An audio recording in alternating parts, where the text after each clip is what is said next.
श्री स्वामी समर्थ आपल्या यूट्यूब चॅनेलवरती मी मनापासून तुमचं स्वागत करते। आजच्या व्हिडिओमध्ये मी तुम्हाला मकर संक्रांतीच्या दिवशी कोणत्या गोष्टी करणं प्रकर्षाने टाळावं याबद्दल माहिती सांगणार आहे। कारण संक्रांत ही अशुभ नसली तरी सुद्धा संक्रांतीच्या दिवशी काही काम करणं हे वर्ज सांगितलेलं आहे। मग ती स्त्री असो किंवा पुरुष, सर्वांनी जास्तीत जास्त या नियमांचं पालन करा। त्यामुळे तुमचं आरोग्य चांगलं राहील, पुण्याची प्राप्ती होईल, सूर्यदेवाची कृपा तुमच्यावरती होईल, असेच खूप सारे फायदे आहेत। त्यासाठी हा व्हिडिओ शेवटपर्यंत पहा। पण त्याआधी आपल्या चॅनेलला सबस्क्राइब केलं नसेल तर अवश्य सबस्क्राइब करा। लगेच आपण आजच्या व्हिडिओला सुरुवात करूया। संक्रांतीचा सण हा 3 दिवस साजरा केला जातो। पहिल्या दिवशी असते ती म्हणजे भोगी, दुसऱ्या दिवशी संक्रांत आणि तिसऱ्या दिवशी किंक्रांत। तर हे तिन्ही दिवस आपण अतिशय छान पद्धतीने साजरे करत असतो। मकर संक्रांतीच्या आदल्या दिवसाला भोगी असे म्हणतात। भोगीच्या दिवशी सर्वांच्याच घरामध्ये भोगीची भाजी, ती लावलेल्या बाजरीच्या भाकरी,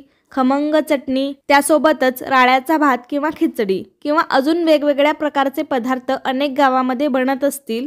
तर या दिवशी हे सर्व पदार्थ बनवून याचा नैवेद्य देवाला दाखवला जातो आणि कुटुंबातील सर्वजण एकत्र बसून या जेवणाचा आस्वाद घेतात। त्याचबरोबर ज्या नववधू आहेत, म्हणजे ज्या मुलींचं नवीन लग्न झालेलं आहे, त्या सुद्धा संक्रांतीचा सणासाठी म्हणजे पहिल्या सणासाठी आपल्या माहेरी येतात। संक्रांतीच्या दिवशी नववधूला हलव्याचे दागिने घालतात। काही ठिकाणी जावयाला या दिवशी तिळगुळ आणि आहेर देण्याची सुद्धा पद्धत आहे। त्याबरोबरच या दिवशी सुवासिनी महिला एकत्र येऊन हळदी कुंकू समारंभ करतात, तिळगुळ वाटतात, एकमेकींना वाण लुटतात।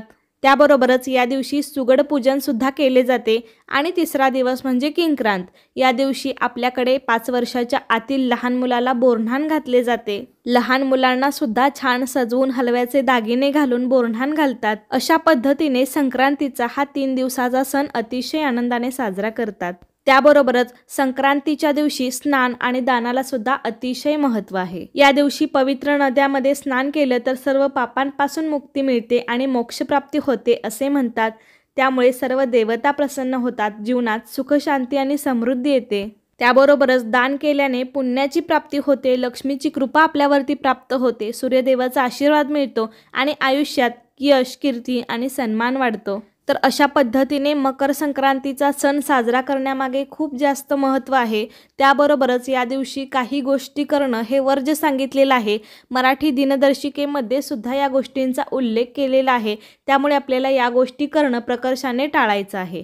त्या म्हणजे संक्रांतीमध्ये सांगितलेली वर्ज कामे तुम्ही आत्तापर्यंत ऐकली असतील की दात घासणे, कठोर बोलणे, गाई म्हशींची धार काढणे, वृक्ष गवत तोडणे, कामविषयक सेवन इत्यादी कामे आपल्याला वर्ज करायची असतात। तर आपल्या हिंदू पंचांगानुसार या दिवशी दात घासणे सुद्धा वर्ज सांगितलेलं आहे।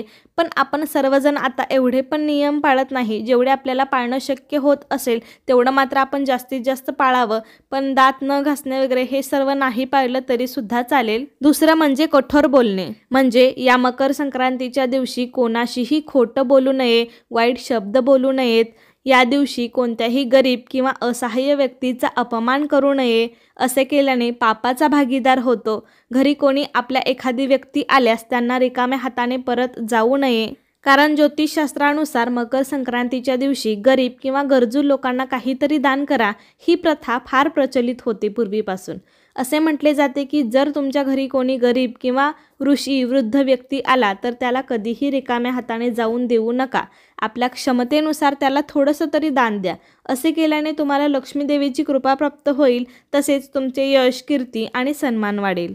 त्यामुळे या दिवशी आपल्या घरी किंवा दारी कोणीही भिकारी, साधू किंवा वृद्ध व्यक्ती आले तर त्याला रिकाम्या हाताने परत जाऊ देऊ नये। तसेच या दिवशी कामविषयक सेवनही करत नाहीत, कारण हा दिवस अत्यंत पवित्र मानला जातो। त्यामुळे या दिवशी कांदा लसूण खात नाहीत, कारण कांदा लसूण तामसिक भोजनात येतो। त्याबरोबरच या दिवशी मांसाहार आणि मद्य सेवन सुद्धा करू नये। मकर संक्रांतीच्या दिवशी मद्यपान केल्याने जीवनावर वाईट परिणाम होतो, यामुळे आर्थिक स्थिती बिघडू शकते।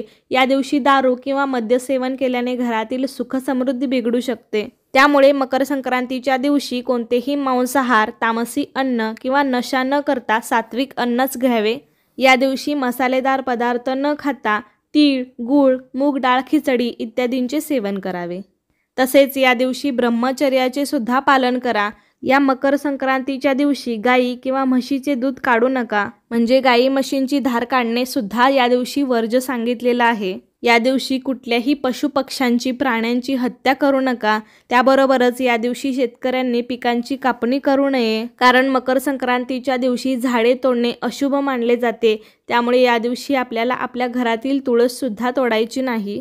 त्यामुळे या दिवशी कोणत्याही प्रकारची वृक्षतोड किंवा गवत कापणे अशी कामं करायची नाहीत। मकर संक्रांतीच्या दिवशी गंगा स्नानाला सुद्धा विशेष महत्त्व असतं। त्यामुळे या दिवशी स्नान केल्याशिवाय अन्न सेवन करू नका। जर तुम्हाला या दिवशी तुमच्या जवळपासच्या कोणत्याही पवित्र नद्यांमध्ये जाऊन स्नान करणं शक्य असेल तर अवश्य करा। जर हे शक्य नसेल तर आपण घरी जेव्हा स्नान करतो तेव्हा त्या पाण्यामध्ये थोडंसं गोमूत्र किंवा गंगाजल मिसळा आणि मग त्या पाण्याने स्नान करा। असं केल्याने गंगा स्नान केल्याचं पुण्यफळ तुम्हाला मिळू शकतं, कारण या दिवशी अंघोळ केल्यावरच अन्नाचे सेवन करावे असे सांगितले आहे। तर अशा प्रकारे ही काही छोटी छोटी कामं आहेत की या दिवशी फक्त तुम्हाला ती प्रकर्षानं करणं टाळायचं आहे। याऐवजी चांगलं काम म्हणलं तर तुम्ही दान करू शकता। गरजू आणि गरीब लोकांना दान केलं तर त्याचं फळ तुम्हाला नक्की मिळेल। तुमच्या जीवनामध्ये आनंद आणि सुख समृद्धी घेऊन येईल। त्यामुळे आपल्याला होईल तेवढं आपल्या क्षमतेनुसार या दिवशी दान करा। आत्ता मी जी काही तुम्हाला कामं सांगितली तर हिंदू पंचांगानुसार ती कामं मकर संक्रांतीच्या दिवशी करणं हे पूर्णपणे वर्ज्य सांगितलेलं आहे। त्यामुळे जास्तीत जास्त नियमांचं पालन करा। या सर्व नियमांचं पालन केलं तर तुमच्या आरोग्यावर कोणत्याही प्रकारचा वाईट परिणाम होणार नाही, उलट तुमच्या जीवनात आयुष्यात सुख समृद्धी आणि आनंद येईल। तर अशा प्रकारे आजच्या व्हिडिओमध्ये मी तुम्हाला मकर संक्रांतीच्या दिवशी कोणती कामं करू नयेत याबद्दल बरीच माहिती सांगितलेली आहे। तर कसा वाटला तुम्हाला माझा आजचा व्हिडिओ मला नक्कीच सांगा। व्हिडिओ आवडला असेल तर लाईक करा, जास्तीत जास्त लोकांपर्यंत शेअर करा आणि असे छान छान व्हिडिओज पाहण्यासाठी आजच आपल्या अन्वीज मराठी कॉर्नर या चॅनेलला सबस्क्राईब करायला विसरू नका। धन्यवाद।